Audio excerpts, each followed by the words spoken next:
Mga idol, mga guys, dito tayo sa kabilang parte ng lugar ko, kabilang ilog.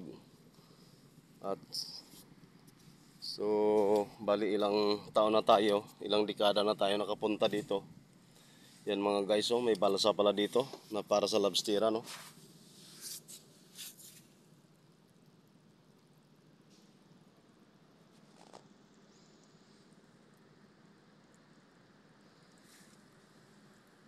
Yan mga guys, oh, tinunduhan lang pala nila dito, yung balsa nila.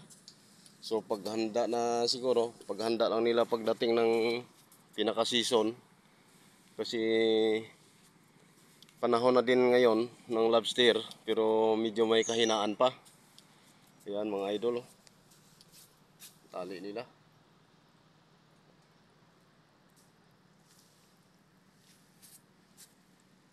Kaya nandito tayo ngayon mga idol para manginhas. Kasi itong ating galona, tagal na nito. Isang piraso pa lang laman, oh. Ayan. So medyo mahina yung shells natin. Ayan mga guys, oh. Yan ang labasan. Yan, kung makikita ninyo mga bangka, oh, pumapasok. Kaya nga dito tayo sa kabila ng lugar ko, lugar namin. Sa kabila tayo, banda norte mga idol, mga guys. Banda norte tayo. Yan ang mga bangka papasok. Yan.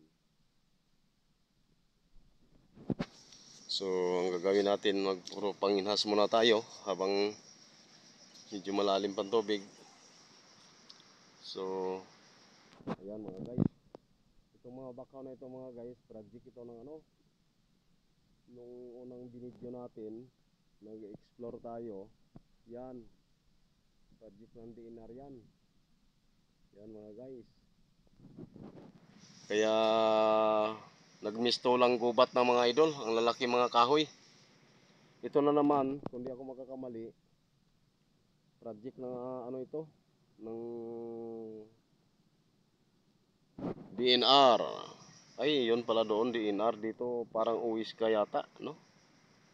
Pero hindi tayo nagpo-promote mga guys, kundi nais ko lang ipaalam sa inyo kung sino yung mga departamentong ano nagpatanim dito. Kasi kami yung nagtanim dito dati.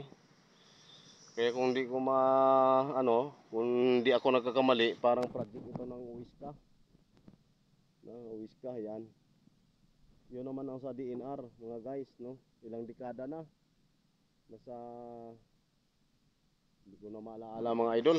Basta medyo bata pa tayo dyan. Medyo bata pa edad natin. Kaya, kung bakit tayo nandito, para malalaman nyo din. Malalaman nyo din na ang katunayan talaga, nagkaedad din talaga ang mundo, nagkaedad din talaga ang tao. So sa madalit sabi, pinakapunto ko, nais ko lang malalaman ninyo na nung pagtanim ng mga bakaw dito, batang bata pa tayo. So ngayon nagkaedad na tayo, ibig sabihin nagkakaedad talaga ang tao. Tumatanda talaga mga guys, no? Tumatanda talaga. At medyo bata-bata pa tayo dati, wala pa tayong karamdaman. Ngayon marami na tayong karamdaman.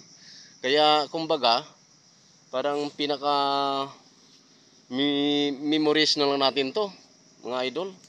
Mga alaala na mga nakalipas ay ginasariwa natin, no? At isinasalaysay sa mga madlang people tulad ninyo. Ayan. So maraming salamat. Hanggang dyan na lang ating pagbibideo, mga guys. Sana'y nasiyahan kayo, natuwa kayo sa ating pagbibideo. At huwag kayong madala, no? At alam nyo na ang ibig sabihin pag dumaan sa wall nyo ito, no? Sana napusuan ninyo at mapupusuan talaga ninyo. Hanggang dyan na lang mga guys. Thank you so much and bye-bye. Salamat sa inyong panonood.